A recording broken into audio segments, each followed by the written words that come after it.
اصطلاح شریعت میں قربانی کہا جاتا ہے مخصوص افراد، مخصوص جانور مخصوص وقت میں ذبح کریں. مخصوص افراد، مخصوص جانور مخصوص وقت کے اندر ذبح کرے، اس کو قربانی کہا جاتا ہے. جب بھی قربانی کا لفظ آتا ہے تو ہمارے ہاں یہی چیز آ جاتی ہے. اب یہ مخصوص افراد کون ہیں جس پر یہ قربانی واجب ہے؟ واجب کا کیا مطلب ہے کہ جب موڈ ہو تو کر لو، موڈ نہ ہو تو چھوڑ لو. بھائی واجب کی کیا تعریف ہے؟ یہ کرنا ضروری ہے، ایک فرض ہے، ایک واجب ہے. فرض اس عمل کو کہتے ہیں جو دلیل قطعی سے ثابت ہوتا ہے. فرض کا منکر کافر ہے، فرض کو فرض مان کر چھوڑ دے یہ پرلے درجے کا فاسق ہے. ایک دوسرا واجب ہوتا ہے، واجب اس عمل کو کہتے ہیں جو دلیل ظنی سے ثابت ہوتا ہے. البتہ فرض اور واجب میں فرق یہ ہے کہ فرض کا منکر کافر ہے، واجب کا منکر کافر نہیں. لیکن واجب کو ادا نہ کرے یہ فرض کی طرح فاسق ہے. جیسے فرض ادا نہ کرنے والا فاسق ہے، ویسے واجب ادا نہ کرنے والا بھی فاسق ہے. تو یہ قربانی عید کی واجب ہے. کیا ہے یہ؟ واجب ہے. اب کس پر واجب ہے؟ اس کے اندر چند شرائط ہیں. مخصوص افراد میں چند صفات ہوں. پہلی صفت کیا ہے؟ وہ مسلمان ہو. کیا ہے؟ مسلمان، کافر پر نہیں ہے. دوسرا عاقل ہو، پاگل پر نہیں ہے. تیسرا بالغ ہو، نابالغ پر نہیں ہے. چوتھا مقیم ہو، مسافر پر نہیں ہے. پانچواں غنی ہو، فقیر پر نہیں ہے. کیا ہو؟ غنی ہو، فقیر پر نہیں ہے. یہ 5 شرائط ہیں مخصوص افراد کی جن پر قربانی واجب. اس میں 5ویں شرط کیا ہے؟ کس پر ہوتی ہے؟ یہ غنی پر ہوتی ہے. اور غنی 3 قسم کا ہوتا ہے. ارے بھائی غنی 3 قسم کا ہوتا ہے. اس مسئلے کو بڑے غور سے سنیں. ایک پہلی قسم کا غنی، ایک دوسری قسم کا غنی، اور ایک پہلی قسم کا غنی اس پر زکوٰۃ بھی فرض ہے، فطرانہ بھی واجب ہے، قربانی بھی واجب ہے. یہ پہلی قسم کا غنی ہے. دوسری قسم کا غنی وہ ہے کہ جس پر زکوٰۃ فرض نہیں ہے لیکن فطرانہ اور قربانی، یہ دوسرا غنی ہے. ایک تیسرا غنی ہے کہ اس پر نہ قربانی فرض ہے، نہ زکوٰۃ فرض ہے، نہ فطرانہ واجب ہے، لیکن یہ بھی غنی ہے. یہ کون سا غنی ہے؟ جس کے پاس ایک جوڑا کپڑا ہے، ایک دن کا کھانا ہے. یہ سوال سے غنی ہے. کس سے غنی ہے؟ اس آدمی کو سوال کرنا حرام ہے. اس آدمی کو سوال کرنا حرام ہے جس کے پاس ایک دن کا کھانا اور ایک جوڑا کپڑا موجود ہے. یہاں پاکستان میں بہت سے لوگوں نے گداگری کو پیشہ بنایا ہوا ہے. ہٹے کٹے بینک بیلنس بھی پڑا ہوا اور گداگری کا پیشہ بنایا ہوا ہے. ایسے لوگوں کی حوصلہ شکنی ضروری ہے. یہ معاشرے کے لیے ناسور ہوتے ہیں. یہ ناسور ہوتے ہیں معاشرے کے لیے. بہترین رزق وہ ہے جو ہاتھ کی کمائی کا ہے. الید العلیٰ خیر من ید السفلی، اوپر والا ہاتھ نیچے والے ہاتھ سے بہتر ہے. اس لیے اللہ پاک ہم سب کو دینے والا بنائے. ہاں تو یہ بھی غنی ہے. اب پہلی قسم کا غنی وہ کون ہے؟ جس پر زکوٰۃ فرض ہے، فطرانہ واجب ہے، قربانی یہ وہ ہے جو مال نامی کا مالک ہے. اور وہ 4 قسم کا مال ہے: سونا، چاندی، نقدی، مال تجارت. سونا کتنا ہو؟ 7.5 تولے. چاندی کتنی ہو؟ 52.5 تولے. نقدی کتنی ہو؟ چاندی کی قیمت کے برابر. مال تجارت بھی چاندی کی قیمت کے برابر. یہ پہلی قسم کا غنی ہے. اس پر سال گزر جائے تو زکوٰۃ فرض ہے. لیکن فطرانے اور قربانی کے لیے سال گزرنا، اگر قربانی کے دنوں میں کسی کے پاس یہ مال آ گیا اس پر قربانی واجب. فطرانے کے دنوں میں کسی کے پاس یہ مال آ گیا اس پر فطرانہ اسی وقت واجب ہو گیا. یہ زکوٰۃ کا مسئلہ صرف، یہ سال کا مسئلہ صرف زکوٰۃ کے لیے ہے. تو یہ پہلی قسم کا غنی ہے. یہ زکوٰۃ دے گا، فطرانہ دے گا، فدیہ دے گا. ہاں فدیہ نمازوں کا ہوتا ہے. مثلا مرض الوفات کے اندر جو نمازیں نہیں پڑھ سکی اس کا فدیہ ہوتا. یہ لے نہیں سکتا. زکوٰۃ، فطرانہ، فدیہ یہ آدمی لے نہیں سکتا. یہ لے گا حرام ہے اس کے لیے. تو 7.5 تولے سونا ہو، 7 تولے پر بھی زکوٰۃ نہیں ہے. کتنے پر ہوگی؟ 7.5. لیکن اس مسئلے کو ذرا غور سے سنیں. یہ اس وقت ہے جب مال کی ایک جنس ہو. مال کی ایک جنس. مثلا ایک آدمی ہے، اس کے پاس 7 تولے سونا ہے اور کچھ بھی نہیں، اس پر زکوٰۃ فرض نہیں ہے. لیکن ایک آدمی ہے جس کے پاس 1 تولہ سونا ہے اور 5 روپے نقد بھی ہیں. مال کی کتنی جنسیں ہو گئی؟ 2. تو اس کو سونا نہیں دیکھنا، چاندی کی قیمت کو دیکھنا. چاندی تقریباً میرا 52.5 تولے کتنی بنتی ہے؟ 44,650. اور سونا 82,000 تقریباً آج کل کا ریٹ ہے 1 تولے کا. ایک آدمی کے پاس 1 تولہ سونا ہے، 5 روپے نقد ہے، اس پر زکوٰۃ فرض ہے. یہ پہلی قسم کا غنی ہے، چاہے مرد ہے کہ عورت ہے. اس پر زکوٰۃ کیا ہے؟ فرض ہے. اس پر فطرانہ واجب ہے. اس پر قربانی واجب. 1 تولہ سونا جس مرد اور عورت کے پاس ہے اس نے زکوٰۃ بھی دینی ہے اگر 5 روپے نقد بھی ہیں. تو گھر میں کتنی عورتوں کے پاس سونا پڑا ہوا ہے اور وہ یہ کہتے ہیں بھئی 7.5 تولے ہوگا تو تب زکوٰۃ دیں گے. نہیں دیں گے، یہ گناہگار ہیں. اور اگر زکوٰۃ کے منکر ہوئے تو کافر ہو جائیں گے. منکر تو نہیں ہے، فرض کو فرض مان کر چھوڑ رہے تو یہ فاسق ہو جائیں گے. اور زکوٰۃ کا انکار کر دیا تو کافر ہو جائیں گے. ابوبکر صدیق رضی اللہ تعالیٰ عنہ نے منکرین زکوٰۃ کے ساتھ جہاد کا اعلان کیا تھا.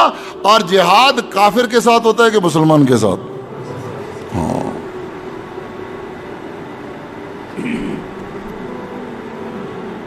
اس لیے کیا کہتی ہے؟ مجھ پر زکوٰۃ نہیں ہے. شریعت کہتی ہے اور وہ کیا کہتی ہے؟ کیا کر دیا اس نے؟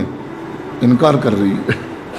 ہاں ہے کہ ہے مجھ پر، دیتی نہیں ہوں. گناہگار ہے پرلے درجے کی، لیکن انکار کر دے. یہ بات کہاں پہنچ جاتی ہے؟ اس لیے پیسے کو اپنا رب نہیں بنانا، سونے چاندی کو اپنا رب نہیں بنانا. اور فرمایا جو سونا چاندی تو جمع کرتے ہیں وَلَا يُنْفِقُونَ فِي سَبِيلِ اللَّهِ فَبَشِّرْهُمْ بِعَذَابٍ أَلِيمٍ.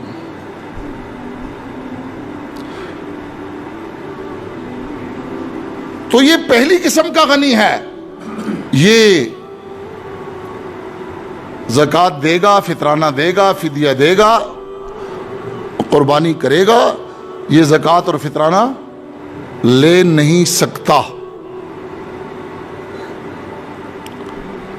یہ صاحب نصاب ہے۔ دوسری قسم کا غنی وہ ہے جس پر زکوٰۃ نہیں ہے لیکن فطرانہ اور قربانی واجب ہے، یہ وہ ہے جس کے پاس مال نامی تو نہیں ہے لیکن مال غیر نامی ہے۔ موویبل اور اموویبل دو قسم کی پراپرٹیز ہوتی ہے نا، پیسے کے اندر کوئی بڑھوتری آتی ہے۔ اب ایک مکان ہے ایک آدمی کے پاس، ذاتی مکان ہے، دوسرا کرائے میں دیا ہوا، تو کرائے کے اس مکان پر زکوٰۃ نہیں ہے۔ ایک آدمی کی مارکیٹ ہے، دکانیں ہیں کرائے پر دی ہوئی ہیں، ان دکانوں کی قیمت پر زکوٰۃ نہیں ہے، اس سے حاصل ہونے والی آمدنی پر ہے۔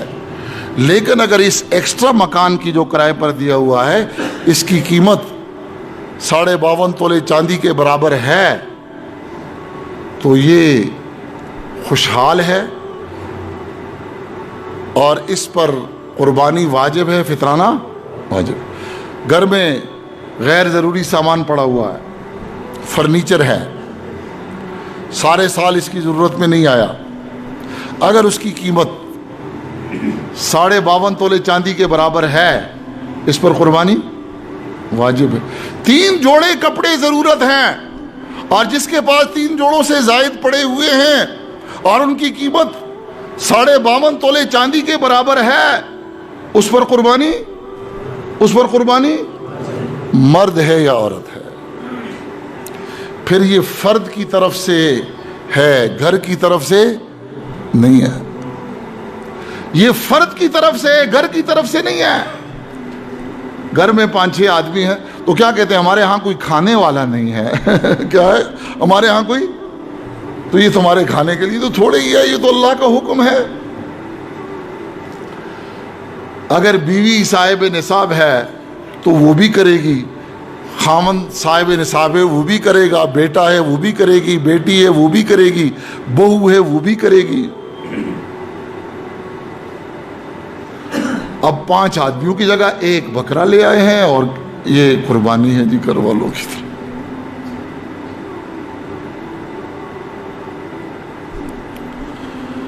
قصابی اور ہے، قربانی اور ہے۔ قصابی اور قربانی میں فرق ہے، مسئلہ سیکھے بغیر جب جانور ذبح کرو گے یہ قصابی ہے، قربانی نہیں ہے۔ یہ گھر کی طرف سے جو آپ نے کی ہے اس کو قصابی کہتے ہیں، قربانی۔ اب 1 بکری میں 7 آدمی گھر کے ہیں، 7 پر واجب ہے اور بکری، یہ قصابی ہے، قربانی نہیں ہے۔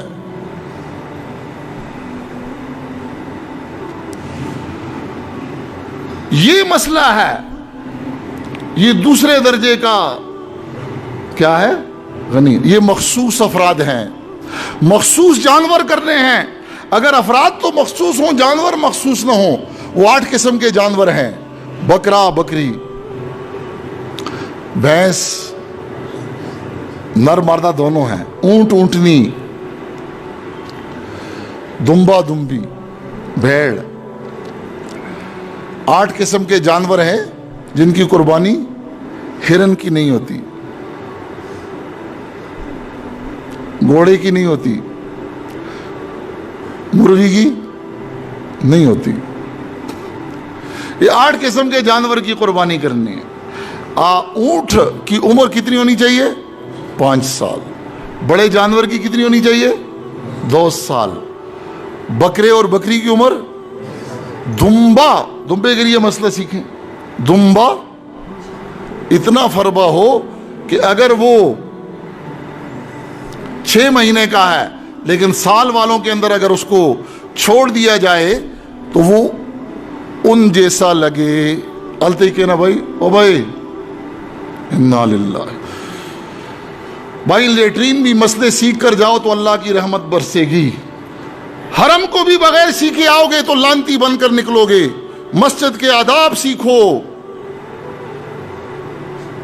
لیٹرین کو بھی جاؤ طریقہ سیکھ کر، بغیر طریقے کے مسجد کو آؤ گے تو یہاں سے مردود بن کر نکلو گے، اور طریقے کے مطابق لیٹرین میں چلے جاؤ، وہاں پر خدا کی رحمت برسے گی۔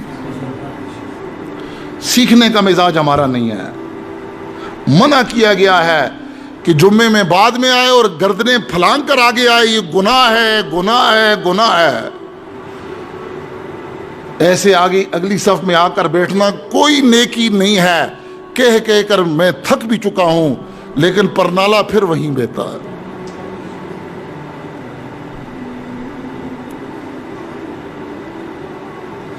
سیکھو، سیکھ کر بیت الخلا چلے جاؤ، اللہ کے مقرب بن جاؤ گے۔ بغیر سیکھے حرم چلے جاؤ، محروم ہو کر آ جاؤ گے۔ سیکھ کر قربانی کرو، قربانی ہوگی، اللہ کے مقرب بنو گے۔ بغیر سیکھے کی تو قصابی ہوگی، گوشت کھا لو گے، قربانی آپ پر واجب ہوگی۔ سیکھو، یہ مسائل ہیں۔ تو دمبا 6 مہینے کا ہو، سال والوں کے اندر رکھ دیا جائے، اس طرح نظر آئے، یہ ہے مخصوص جانور۔ بکرے کی ایک دن بھی اگر کم ہوگی تو اس کی قربانی نہیں ہوتی۔ بعض لوگ بکرے کو قیاس کرتے ہیں دمبے پر، لیکن یہ جانور بے عیب ہوں، اس کا سینگ نیچے اس کی جڑ سمیت اکھڑا ہوا نہ ہو، اگر ٹوپی نہیں ہے نیچے جڑ سلامت ہے تو ہو جاتا، بے عیب ہو، کمزور نہ ہو۔ پچھلے دنوں ہم ایک قربانی لے رہے تھے، راستے میں ہم گئے، ایک آدمی کے بارے میں بس کیا کہے آدمی، اس نے بیل کا سینگ ایلفی کے ساتھ جوڑا ہوا ہے۔ یہ مسلمان ہے، یہ میں مسلمان کی بات کر رہا ہوں۔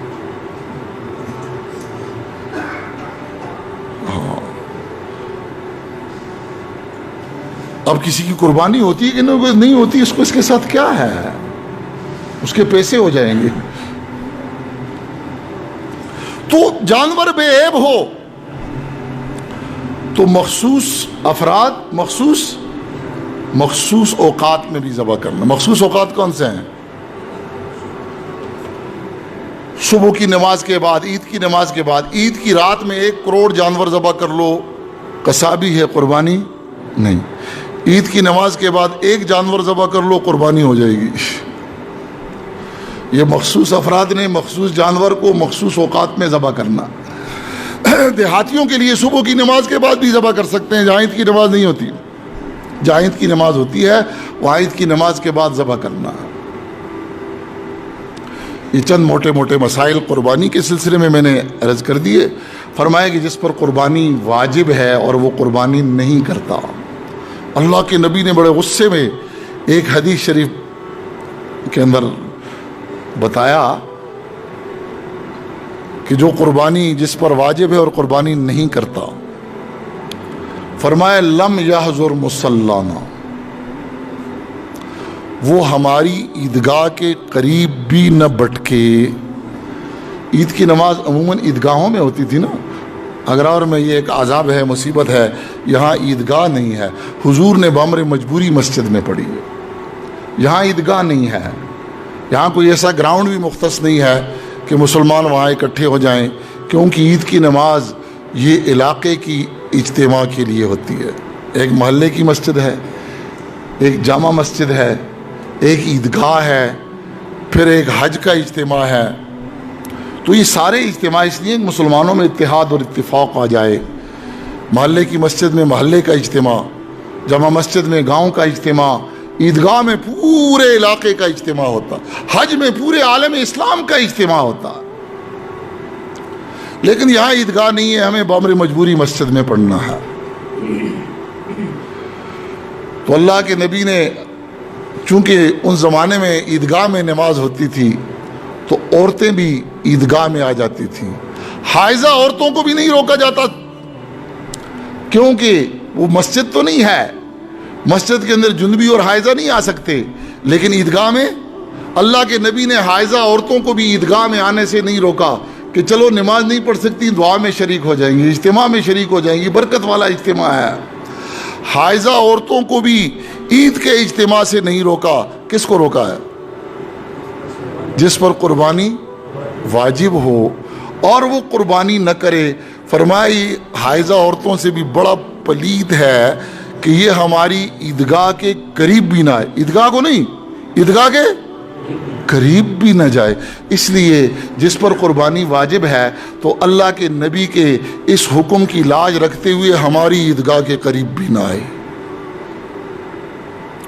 ہم بھی یہی اعلان کرتے ہیں جو کل حضور نے کیا تھا کہ جس پر قربانی واجب ہے وہ ہماری عیدگاہ کے قریب بھی نہ آئے۔ اللہ کے نبی نے اس کو منع کیا ہے، وہ نہ آئے۔ آنا چاہتا ہے تو مال کو اپنا رب نہ بنائے، ابھی جا کر کوئی جانور خرید لے۔ 3 دن ہیں قربانی کے، 10، 11 اور 12، ان میں کر سکتے ہیں۔ باقی عید کے احکام، قربانی کے احکام کیا ہیں، انشاءاللہ عید کی نماز میں تفصیل کے ساتھ بیان کریں گے۔